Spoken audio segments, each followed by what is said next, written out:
buhay o kabiguan, ng ligaya o lungkot.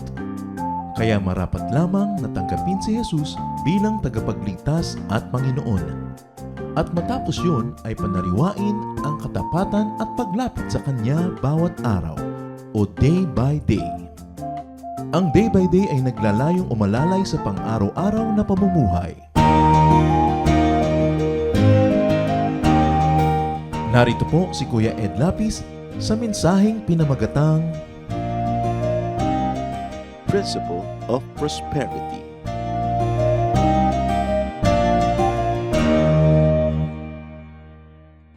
Prosperity as a topic sometimes elicits extreme reactions.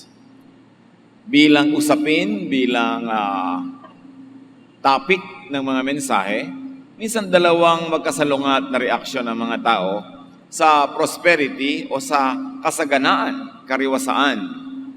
Merong ayaw ng topic na yan dahil worldly daw, an extreme reaction. At meron namang wala ng topic kundi yun na lang, na parang yun na lang ang mahalaga sa buhay. Napakahalaga na magkaroon ng healthy understanding of prosperity, especially from the perspective of Jesus. Principles of prosperity. Yan ating pag-aaral at nawa ay kasihan tayo ng Panginoon ng karunungan upang ating mapakinabangan ang pag-aaral na ito. Salamat, Panginoon, dahil kayo ang nagbibigay ng kaliwanagan at yan po ang hiling namin, kaliwanagan ng isip. Patawarin mo nga po kami sa aming mga kasalanan, paging dapating tumanggap ng inyong pagpapakaing espiritual at inihiling namin kayo ang mangusap, kayo ang mangaral. Lead us, teach us, empower us. In the name of Jesus, your Son, we pray with thanksgiving. Amen. Napakadalas pag-aralan ang itinuro ni Jesus tungkol sa prosperity. Kaya marapat lang na lalo pang dalasan kasi kung minsan hindi laging nauunawa ang mga halaga ng kahulugan ng kanyang sinabi. Matthew 25:14-19. Again, it will be like a man going on a journey who called his servants and entrusted his wealth to them. To the one, he gave 5 bags of gold, to another 2 bags, and to another 1 bag, each according to his ability. So, ang Panginoong Diyos ay inihalin tulad ni Jesus sa isang mayamang earthly ruler or Lord.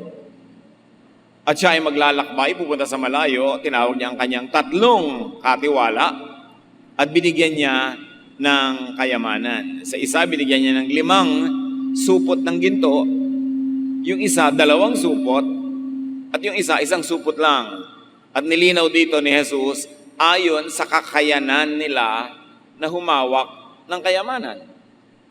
So may binigyan ng 5, merong 2, merong 1 lang. Then he went on his journey. The man who had received 5 bags of gold went at once and put his money to work and gained 5 bags more. So also the one with 2 bags of gold gained 2 more. But the man who had received 1 bag went off, dug a hole in the ground, and hid his master's money. After a long time, the master of those servants returned and settled accounts with them. 3 katiwala, iba-ibang dami ng yaman ang ipinagkatiwala ayon sa kakayanan noong may katawan na hawakan ang yaman na yon.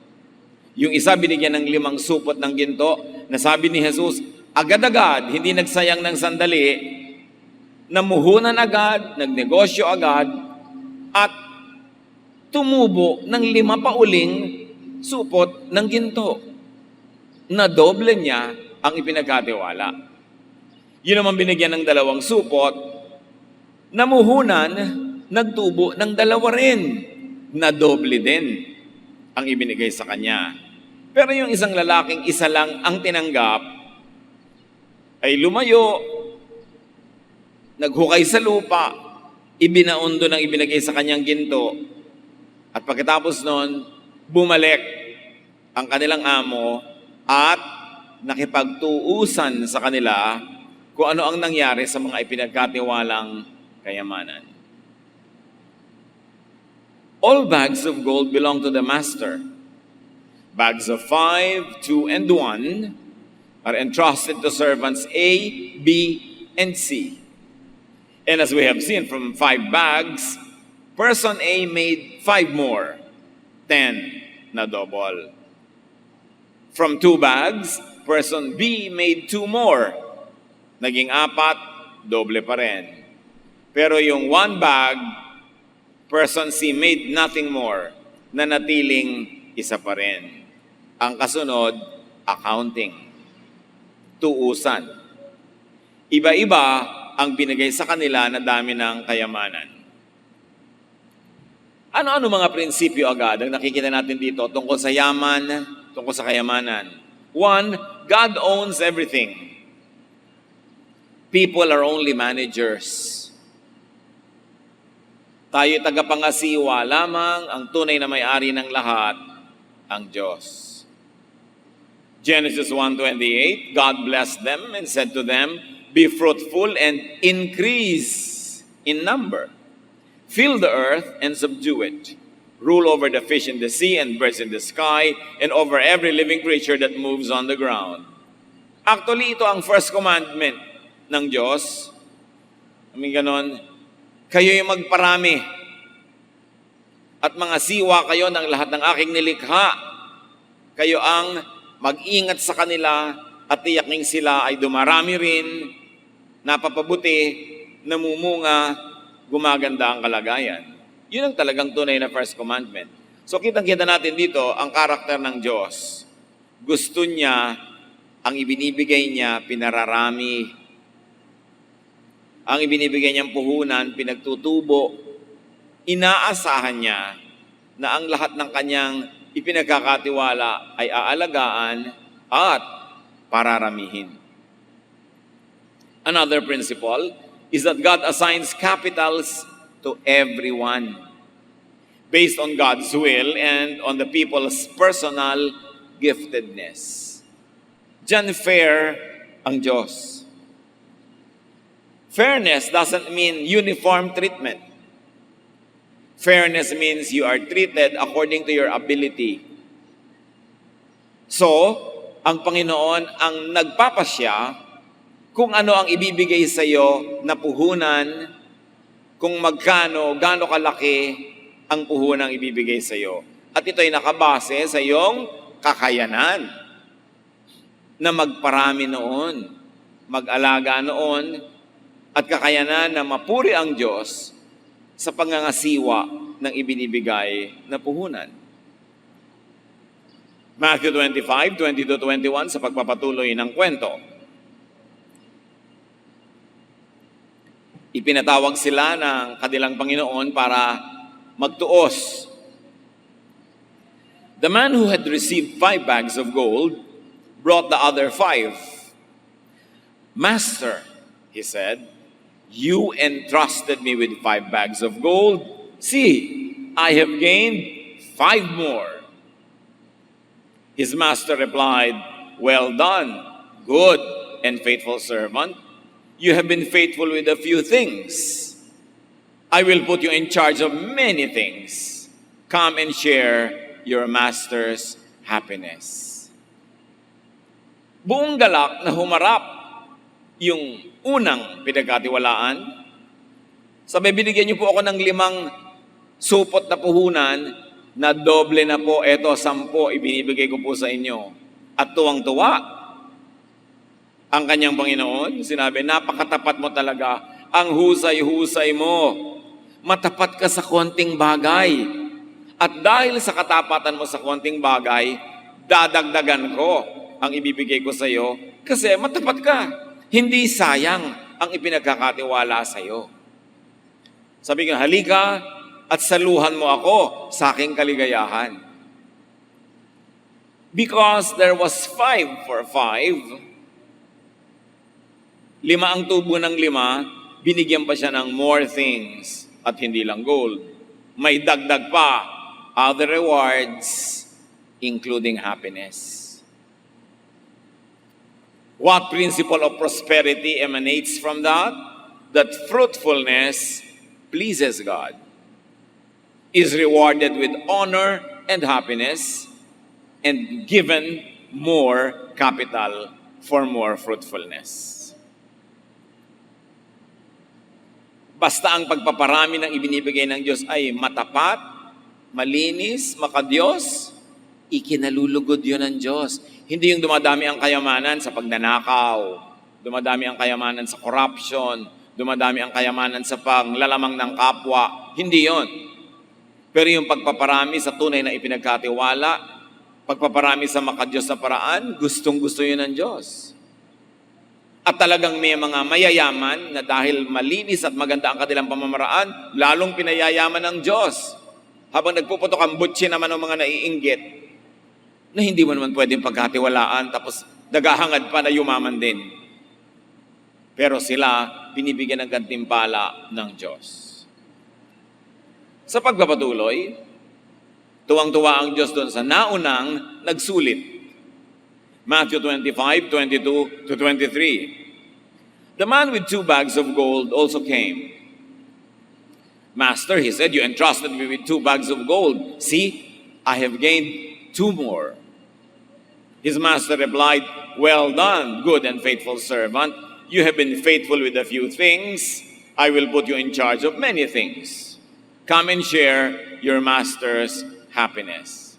Ganon din ang nangyari doon sa lalaking pinagkatiwalaan ng 2 lang na supot, na doble din niya, naging 4. Pero bagamat yung naging bunga nung number 1 na tao ay 10, at ito namang pangalawa ay 4 lamang, pero pareho ang tuwa ng Diyos sa kanila.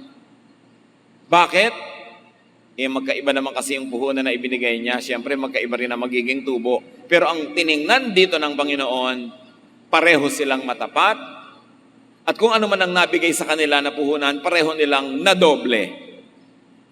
So it is not the initial amount that was given to them that mattered, but what they did with it. And it's not even the sum or the total of what they made that really mattered, but the totality of their effort. Magkaiba man ang dami ng yaman na naipon nila, nakabase naman kasi sa dami ng puhunang Diyos ang nagpasya, pareho lang ang ligaya ng Diyos sa kanilang performance. Ibig sabihin, hindi niya pinag-compare na, bakit yung isa naka-10, ikaw 4 lang. Ang comparison ng Panginoon ay hindi doon sa dami ng bunga, kundi anong effort ang ibinigay mo. Faithful ka ba? Sincere ka ba? Ang sipag-sipag mo ba? Pero kung talagang ganito lang ang naging bunga, dahil una, ganito lang naman ang puhunang siya rin naman ang nagpasya, hindi kanya sisisihin. Pareho lang ang tuwa niya. Ang mahalaga sa kanya, ano ang ginawa mo at gaano ang nagawa mo dun sa naunang ibinigay sa iyo. So 2 for 2 was not only 4 because it went many more things. There was a reward and happiness. In other words, what God expects from you is proportionate to the capital He first gave you. Hindi rin marapat sa mga magulang na kung may anak ka na first honor, asahan mo na yung pangalawang anak first honor din, at ang pangatlo pare-pareho. Iba-iba ang ibinigay na puhunan sa kanila ng Diyos. Iba-ibang larangan ng galing ang ibinigay sa kanila. Hindi sila dapat pinagko-compare. Bakit ang ate mo ang galing sa math? Siya naman siguro magaling sumayaw. Bakit ang kapatid mo laging na-accelerate? 5 taon pa lang tapos na ng medicine. Ikaw 50 taon na, medicine dropper. Drop ka ng drop. Magkaiba sila. Dapat susukatin mo lang ang tao kung ano ang ginawa niya sa puhunan na bigay niyo o bigay ng Diyos. Hindi dun sa dami ng bunga. Magkakaiba talaga yan.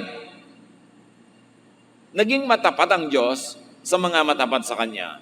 Another principle of prosperity, God's expectation of fruits is proportionate to the capital He gives. Kahit mga magulang, mga kapatid, kamag-anak, wala namang ginawa para sa'yo. Hindi ka naman itinaguyod, hindi ka naman pinag-aral, hindi ka binigyan ng kapangyarihan na makapag-achieve. Pagkatapos mamaya, sobra-sobrang umaasa sa'yo, sobra-sobrang naghahanap ng bunga, wala namang itinanim. So kung ano lang yung itinanim natin, dapat bagay lang doon ang inaasahan nating anihin. Hindi sobra. God is God of exactness and balance.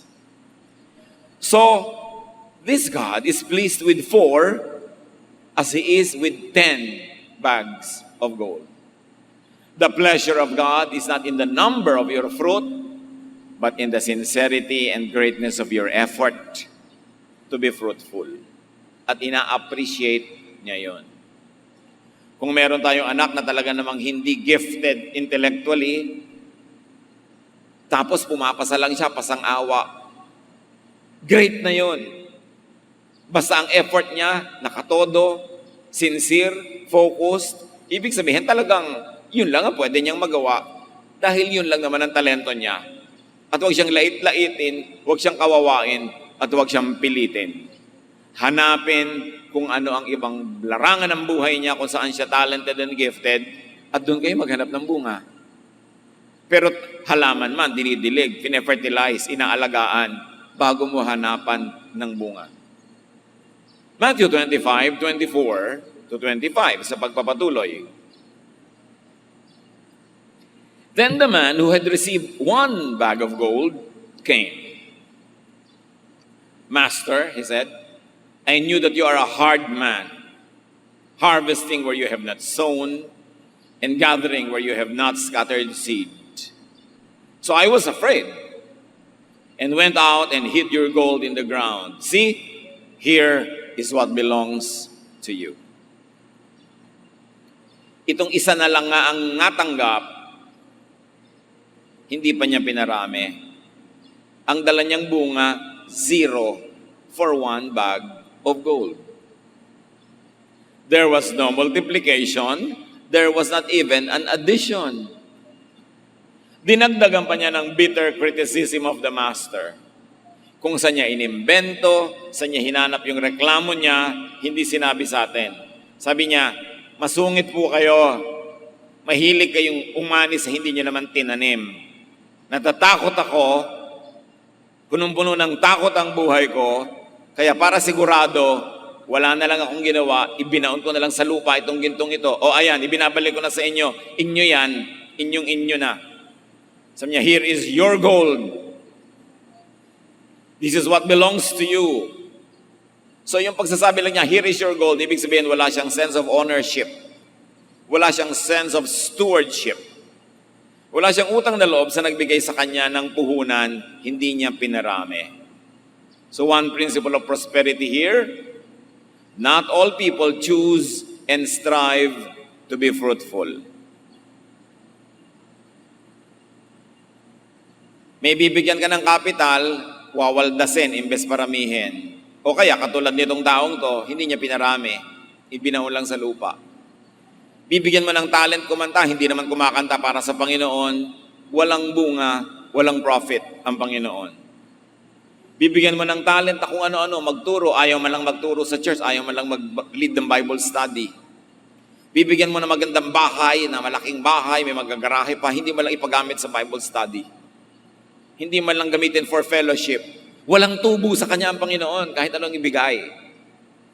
Bibigyan mo ng maraming panahon, inuubos sa walang kakwenta-kwenta mga bagay, walang madalang bunga pag tinawag ng Panginoon. Anong ginamit mo sa oras mo? Anong ginawa mo? Anong nangyari sa talent mo? Wala. Bibigyan mo ng pagkakataong kumita, ayaw. Ayaw kumita. Ayaw gamitin ng puhunan. Natatakot. Alam niyo yung fear is not of God, it is of the devil. Natatakot gastusin ang puhunan, baka malugi. Natatakot magnegosyo, baka hindi mag-click. Siyempre, kung hindi nag-click, di ulitin mo. May natutunan ka ng lesson. Pag hindi pa rin, huwag kang tumigil pagka hindi naman nag-click yan eh. Pero yung sa takot mo, ayaw mo mag-umpisa, you're playing safe, that is not God's way. Kasi dapat may trust ka. Binibigyan ka. Si Adan sabi, pangalagaan mo tong buong planeta. Ang laki-laki nun. Magparami kayo. Hindi mahirap, hindi madaling gawin yun nung gano'ng mga panahon. Pero, pag may ibinigay ang Diyos, dapat pinaparami. Ano man yun? Ang halaman nga, nakikita nyo, isang halaman, ilan ang prutas na bunga niyan? Sa bawat prutas, ilan ang seeds? Ibig sabihin, ang purpose ng halaman, magparami. Kaya yung mga seeds nila, kailangang ikalat sa buong lugar. Nilalagyan ng Diyos ng pakpak ang mga seeds ng nara para pagkalaglag na pagkalaglag, lumipad at malayo ang marating, doon mapatanim. Ang mga buko, ang mga nyog, ang taas-taas. Paano sila dadami? Pag nalaglag yung bunga, mababasag. So nilagyan ng Diyos ng makapal na husk, na bunot. Para maglaglag siya sa mga bato, hindi siya mababasag. May kutsyon. At meron siyang hard shell. Pag nagpagulong-gulong itong bukong ito, bakit siya may bilog? Para gumulong siya at makarating siya sa dagat. Dalhin siya ng mga alon at dalhin sa mga iba-iba mga pulo, iba-iba mga lugar para dumami ang nyog sa lahat ng pulo. Nakita nyo, lahat ng pulo may nyog. Huwag lang doon sa mga temperate countries. At sa beach yun, kasi doon siya dadali ng alon. Ang haba ng paglalakbay ng nyog, kaya may baon siyang tubig sa loob. Hanggang makakita siya ng lupa, natutubo na siya. Ang mga tao naman nakikialam, binibiyak yung nyog, iniinom yung sabaw. Kinukudkod yung nyog, ginagawang ginataan. Well, ang dami naman ng nyog, pwedeng gawin yun. Pero ang point, lahat ng matinong creature ng Diyos, kahit amorseko, yung damo na nakatira lang sa isang lugar, paano siya matatanim sa ibang lugar? Pagdaan mo, kakapit sa binti mo, sa pantalon mo, para pag pinagpag mo sa ibang lugar, matatanim na siya doon. Nagpaparami. Ikaw ba kapatid, dumami na? Hindi lang anak ang pinaparami, ha? Talento, magaling kang kumanta, may mga na-train ka na ba? Dumami na ba ang singer dahil sa iyo? Dancer ka, naparami mo na ba mga dancer? Magaling kang magturo, dumami na ba nakakaunawa ng Biblia dahil nagtuturo ka o nakaka-appreciate ng math o history dahil ang galing mo magturo? Dapat dumadami. Yun ang principle ng buhay. Church din, dumadami dapat. Pinagkatiwalaan ka, maging pastor ka na isang maliit na kongregasyon, matapos ang 50 taon, maliit pa rin.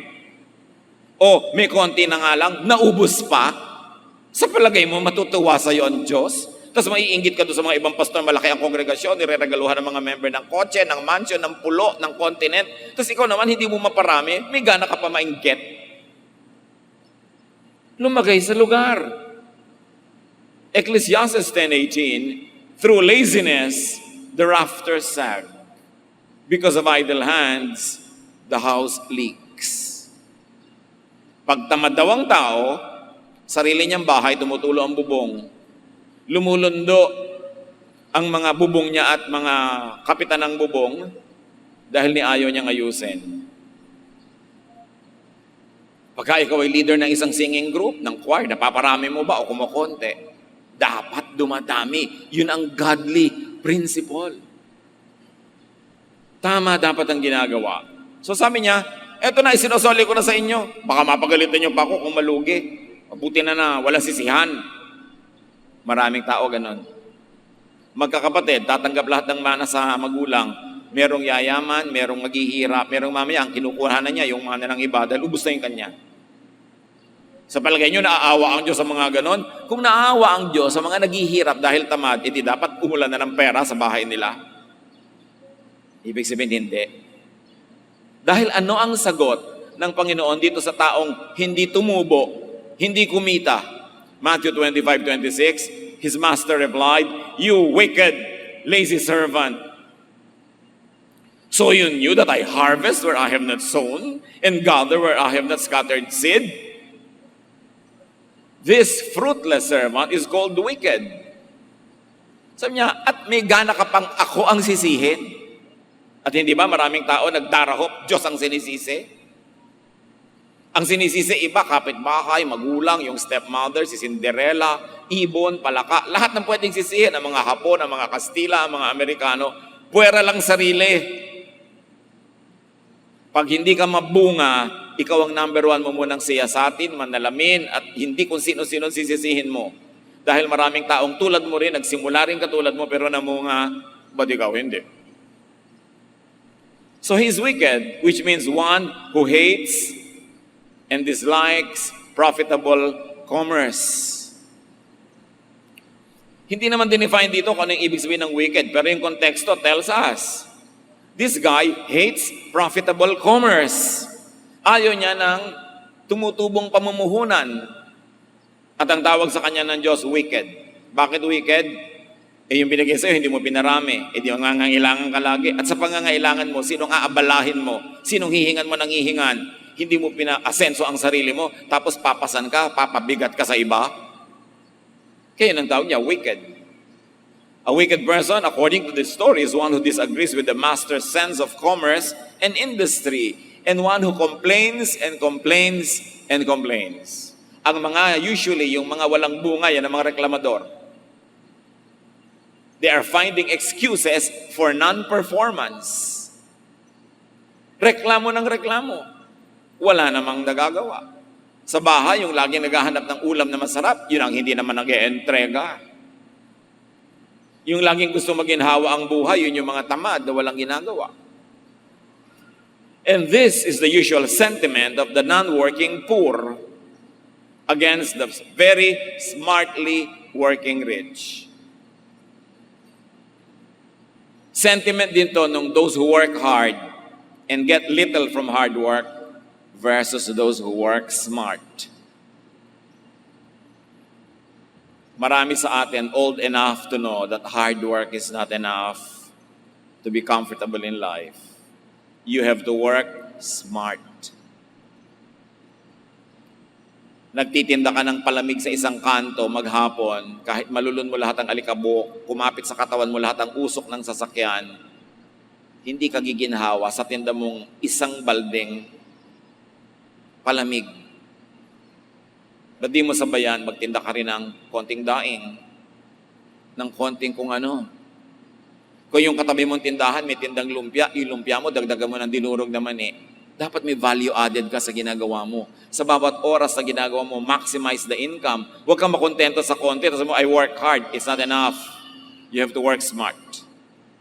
And smart does not mean mangdedenggoy ka ng kapwa o mandaraya ka. Nandun ka na rin lang, ba't di mo paparamihin? Dagdagan mo na.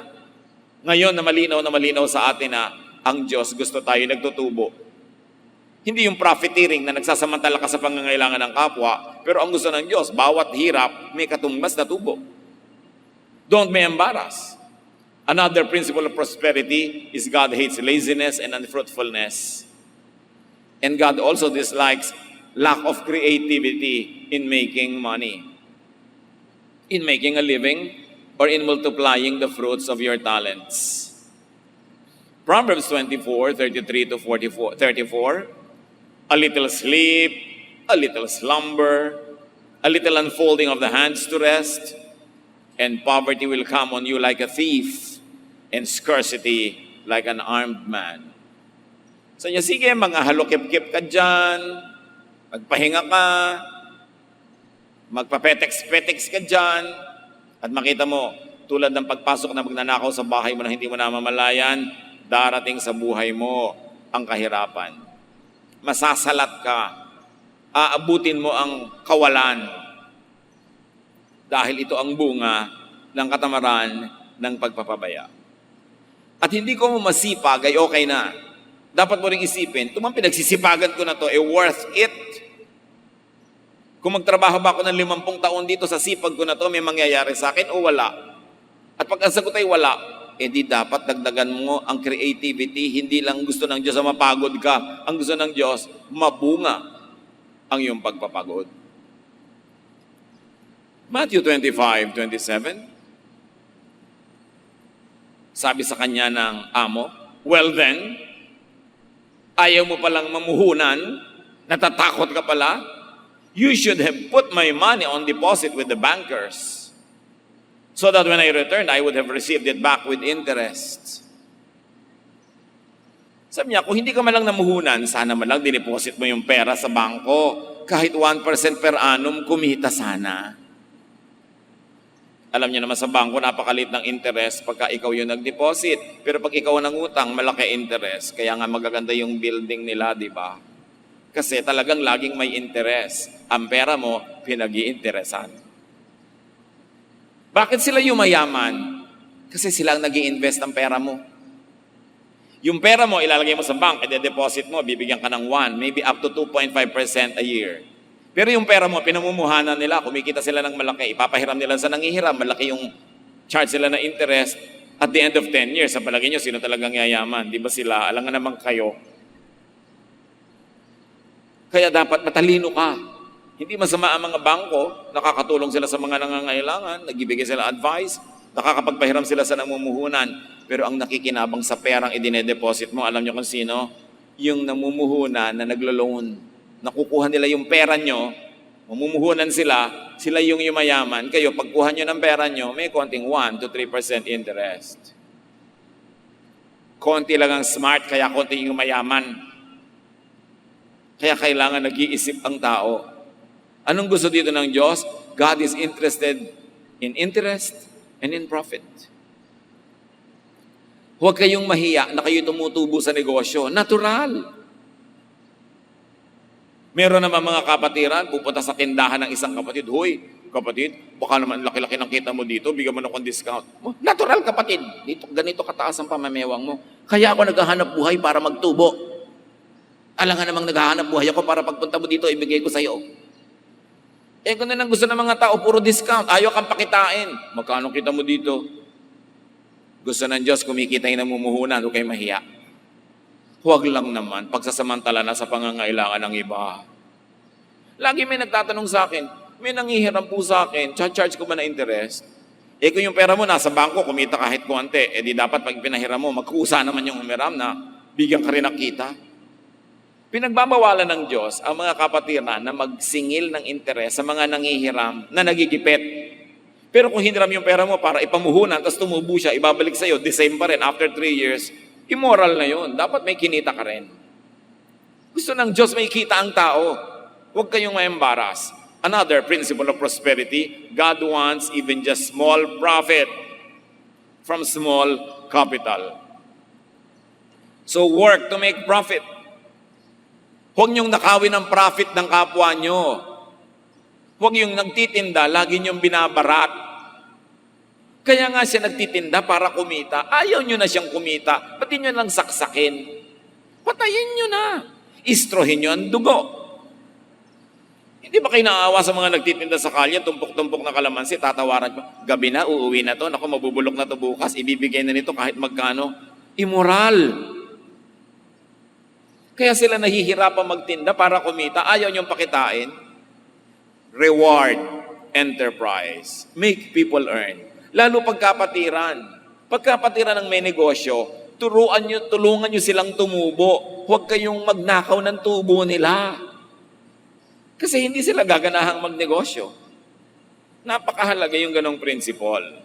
Make and multiply money. Do not just divide it. Like in suicidal pagtitipid. Majority po ng mga tao, mga kapatid, buong buhay nagtitipid. Bakit? Kasi tinanggap na nila na ganito lang yung income nila, maliit. So paano sila mag-a-adjust? Sobra nilang titipirin ang kanilang budget, ang kanilang buhay. Bakit hindi iniisip na paramihin yung income para mapalaki ang gastos?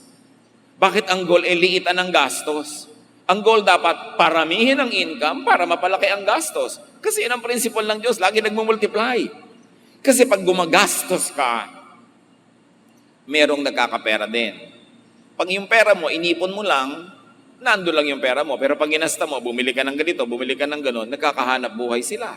Yung nagtitinda, may bumibili. May mga services, kumikita sila. It helps the economy to spend. Pero baliktad ang utak ng mga tao. Ang liit-liit ng kita ko, therefore liliitan natin ang tigi-tigisang kurot lang ng tuyo. Di ba? O anak, ang tubig, 3 tabo lang ang paliko. Ang ilaw patayin, walang ventilador, walang mamamalansya, puro pagtitipid. May yumaman na ba sa pagtitipid? May lumuwag na ba ang buhay sa pagtitipid? Bakit hindi isiping, bakit pa tayo ng tipid? Kasi maliit ang income natin. Ano ang pwede nating gawin para palakihin ang income? Pwede ba tayong magpaupa nitong 1 kwarto ng bahay natin para magka-income? Pwede ba natin itong gawing tindahan? O yung mga nakatunga nga sa bahay araw-araw, text ng text, pwede bang mamasukan kayo kahit part-time? Maraming pwedeng gawin. Ang dapat isipin ng tao, paano pararamihin ang pera, hindi paano titipirin.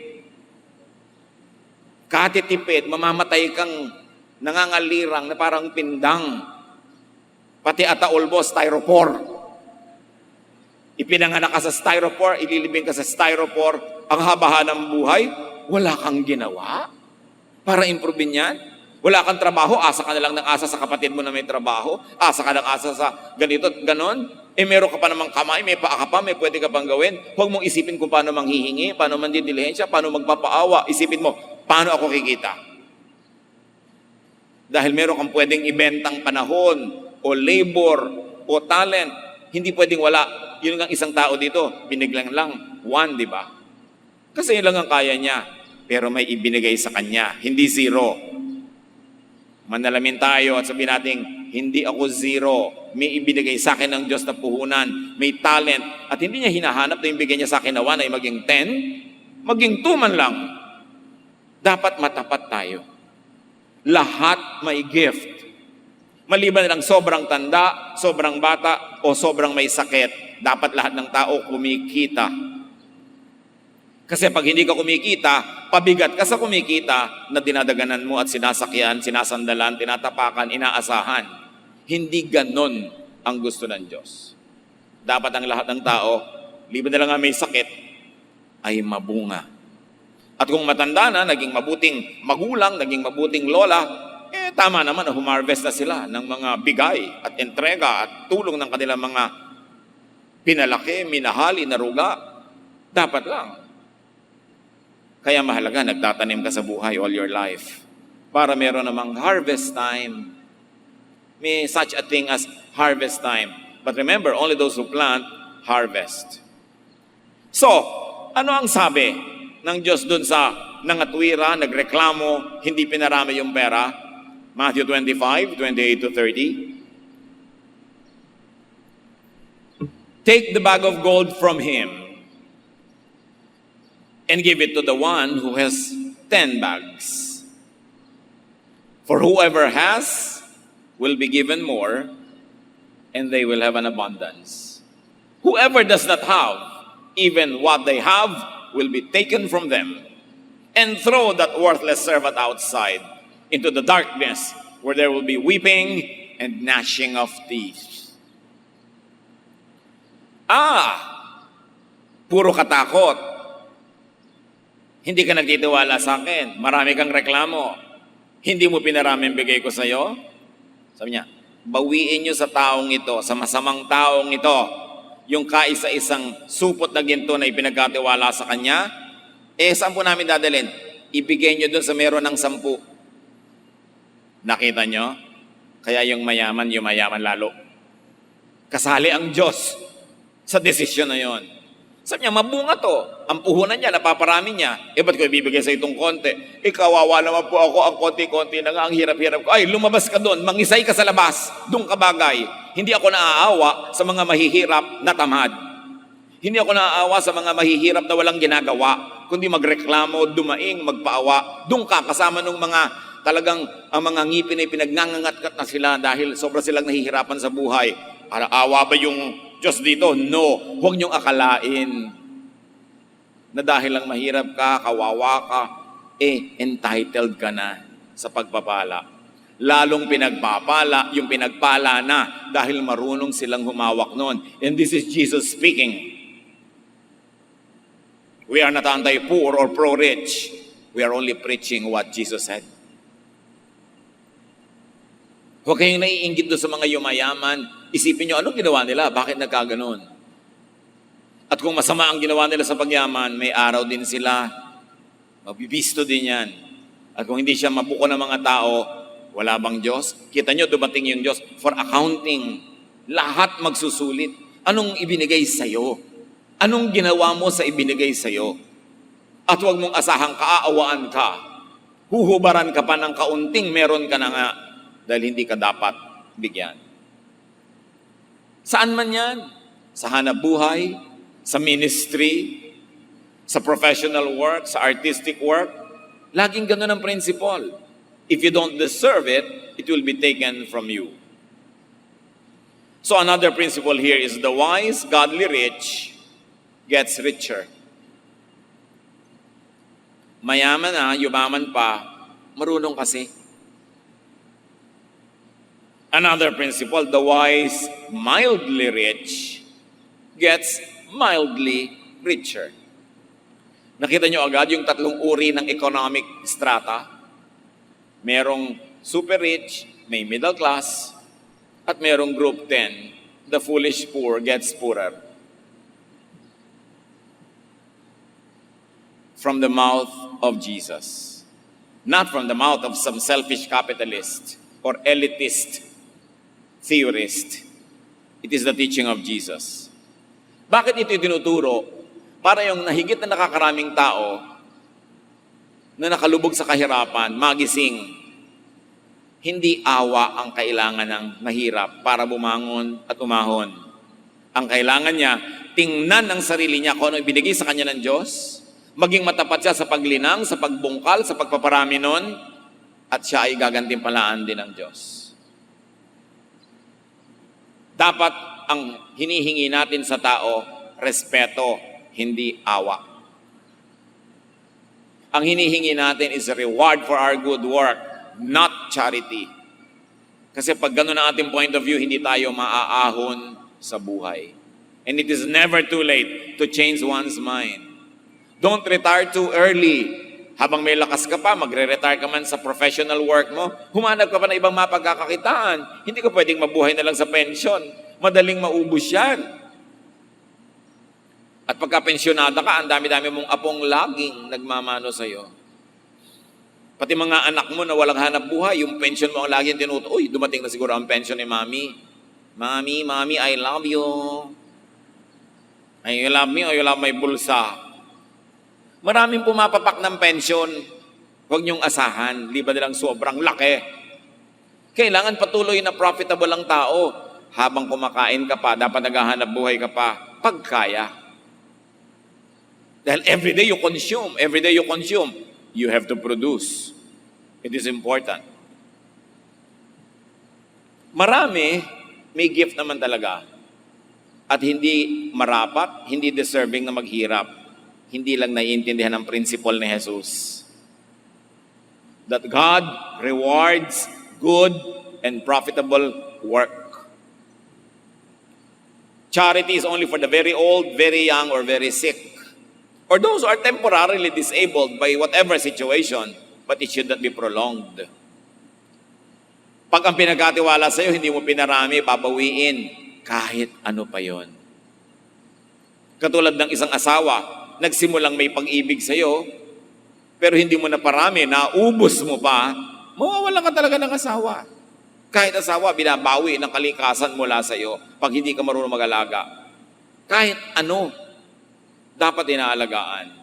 Ang utos kay Adan, alagaan mo ang buong sangsinukob, ang lahat ng creation. So anong bahagi ng mundo ang pinagkatiwala ng Diyos sa inyo para alagaan?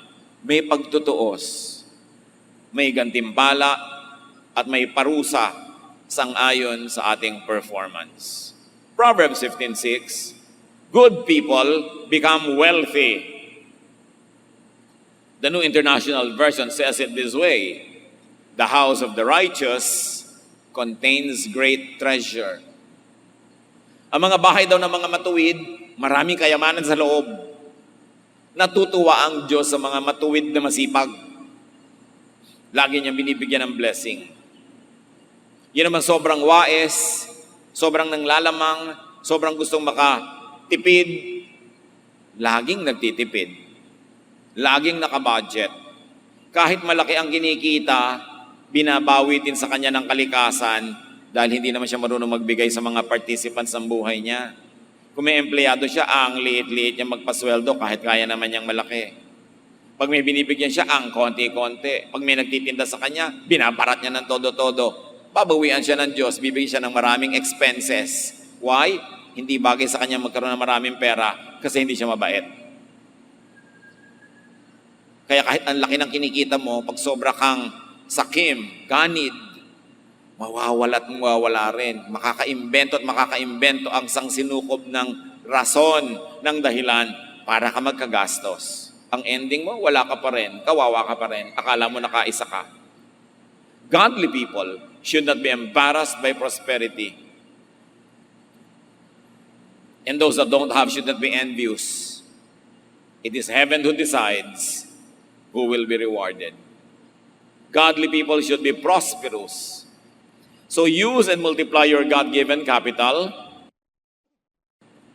your talent and opportunity,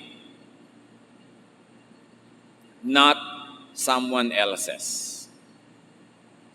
Pag mahilig ka lang magdilihensya, manghingi, dumaing, lagi ka rin kapos kahit nabibigyan ka. Dapat tingnan mo ang sarili mo, how can I make myself fruitful? Not how I can pick the fruits of other people. Do not expect God to bless the lazy, so never be lazy. And always think of making money and profit. Hindi yun masama. Basta malinis ang paggawa. Pag umuwi ka sa probinsya nyo, isipin mo, ano kaya mapagkakaperahan dito? Itinatapon lang ng mga tao ang ipa. Itinatapon lang ng mga tao yung mga coconut husk, yung mga bunot ng nyog. Bakit hindi ko to gawing uling at ibenta sa palengke? So pagpunta mo doon, may magiging pera ka.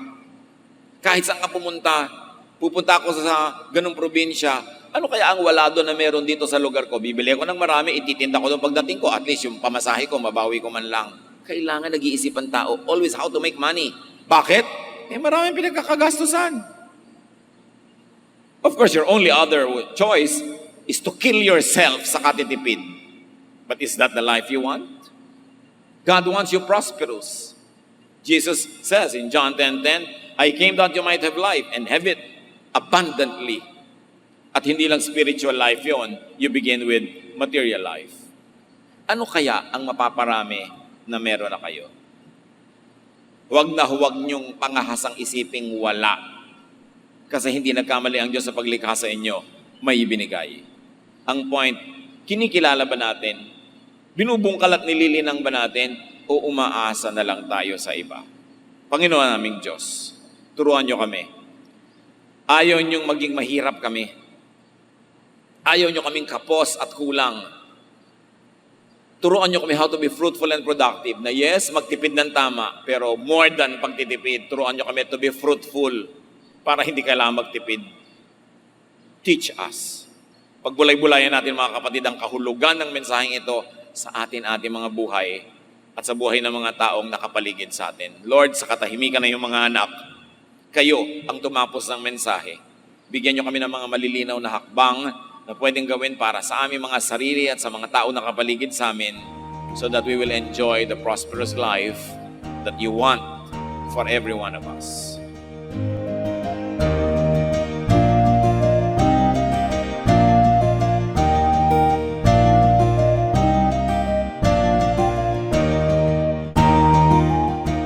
Ang katatapos pong mensahe ni Kuya Ed Lapis ay pinamagatang Principle of Prosperity.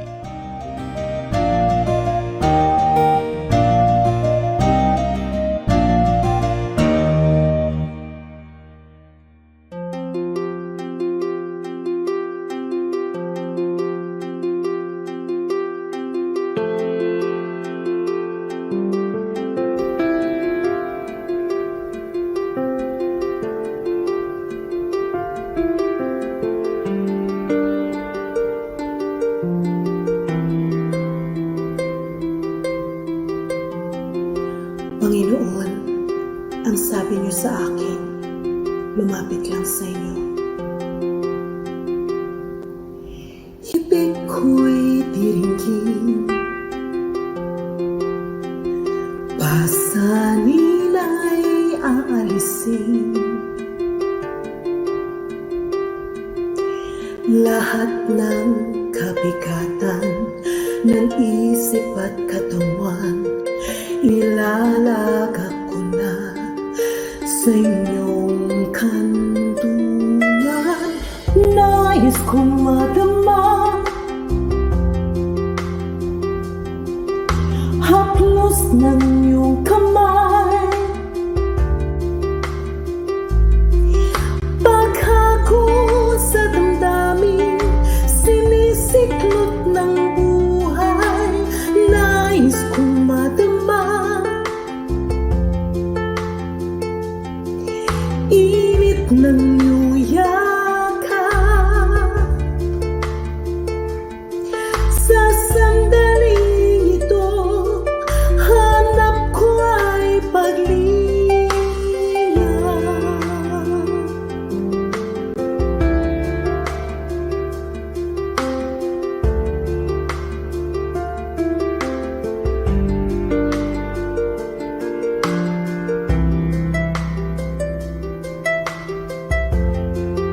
Panginoon, tinatanggap ko po ang inyong paanyaya.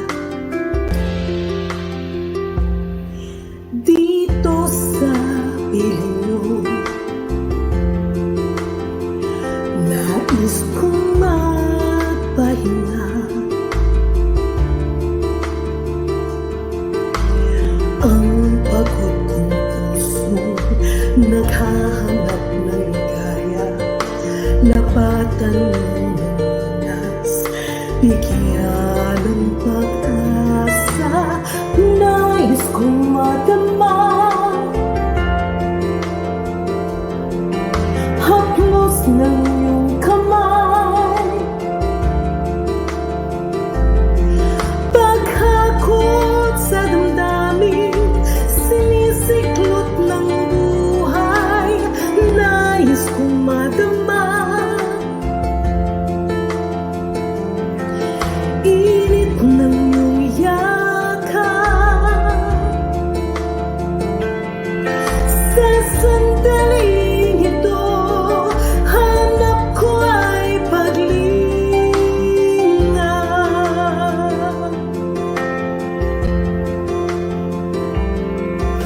Narito ako ngayon, ituloy mo sa bisig ng iyong pagmamahal. Pagmamahal, nais kong madama, haplos ng iyong kamay. Paghakot sa damdamin, sinisiklot ng buhay. Nais kong madama, init ng iyong yakap. Sa sandaling ito, hanap ko ay paglinga. Nais kong madama, haplos ng iyong kamay. Paghakot sa damdamin, sinisiklot ng buhay. Nais kong madama, init ng iyong yakap. Sa sandaling ito, hanap ko ay paglinga.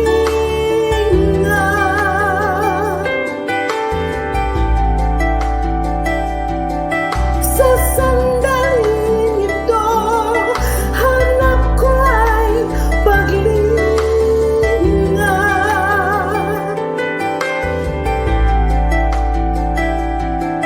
Sa sandaling ito, hanap ko ay paglinga.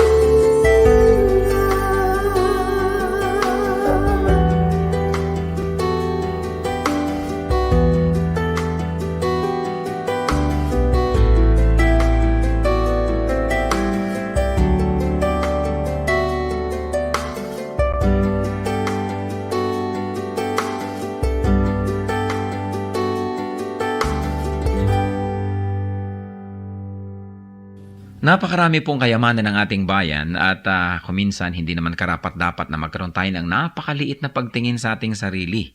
Nangyayari lang yon kung hindi natin kilala ang ating nakaraan, hindi natin kilala ang mga kayamanan ng ating bayan na nagpapaganda sa atin pong lahi.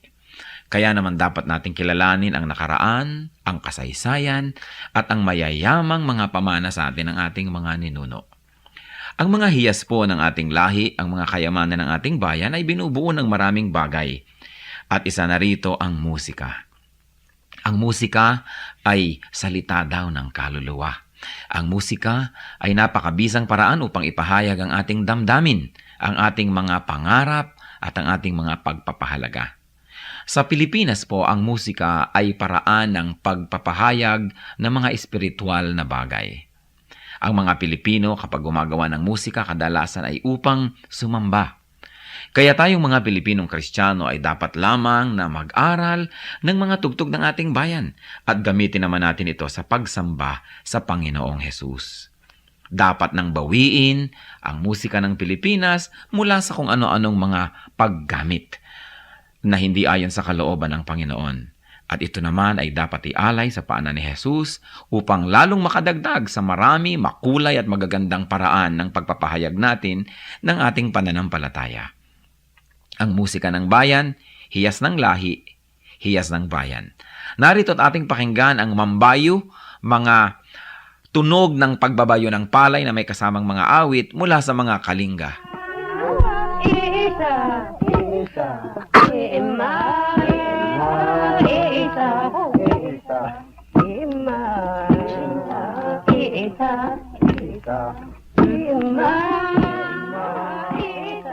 Ang mambabayo ay isang karaniwang gawain ng mga kalinga at ito ay pagbabayo ng palay. Gayunpaman, ito isinasagawa sa sari-saring estilo at pamamaraan ayon sa idinaraos na okasyon. Halimbawa ay kasal o kaya ay may mga kinalaman na seremonya sa mga patay o mga libing. Ang mambayo ay sinasaliwan ng awit tulad ng naririnig natin.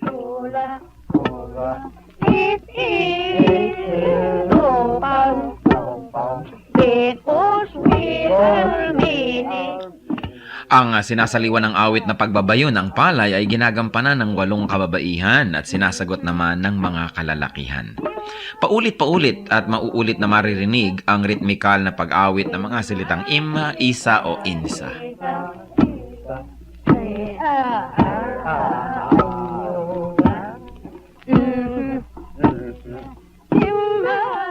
Kasabay nito ang kanilang pagbabayo. Anong ibig sabihin ng ganitong uri ng pagbabayo? Pagbabayo ng palay na hindi lamang ang dahilan o ang gustong mangyari ay makapagbayo ng palay, ito rin ay isang bigkis panlipunan. Sa pagbabayo, makikita ang tulungan, pakiramdaman, pagsasaya. At makikita natin ang pagiging dakilang mga musikero ng mga Pilipino na maging sa pagbabayo ng palay, gumagamit sila ng musika, hindi lang upang sila ay malibang at pagaanin ang trabaho, kundi patuloy na ipahayag ang kanilang nadarama. Sa mga Katagalugan at sa mga nasa kapatagan ng Luzon, uso rin ang bayuhan, lalo ang pipigan.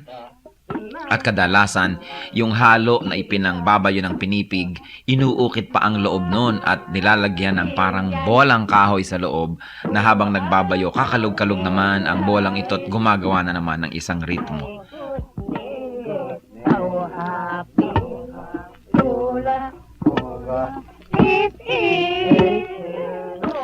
Yan po ang mambayo, ang pagbabayo ng palay na may saliw ng mga awitan ng mga kalinga. Ano po ang maaari nating matutunan sa kayamanang ito ng ating lahi? Na ang bawat gawain natin ay maaaring saliwan ng musika. Lalong-lalo naman ang pagsamba natin sa Panginoon, ang ating mga paglilingkod, na sa paglalagay natin at paglalapat ng musika, hindi lang gumagaan ang ating trabaho, kundi na ipapahayag din natin ang ating damdamin. Musika ng bayan, kayamanan ng ating lahi, hiyas na dapat makilala at ingatan.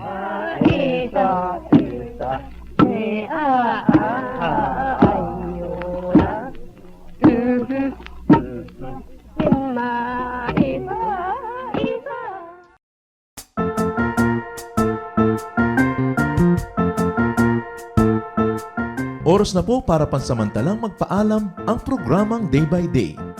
Tayo po'y magsama-sama tuwing ika-6 hanggang ika-7 ng umaga, araw-araw. Magandang umaga po at mabuhay ang Panginoong Hesus!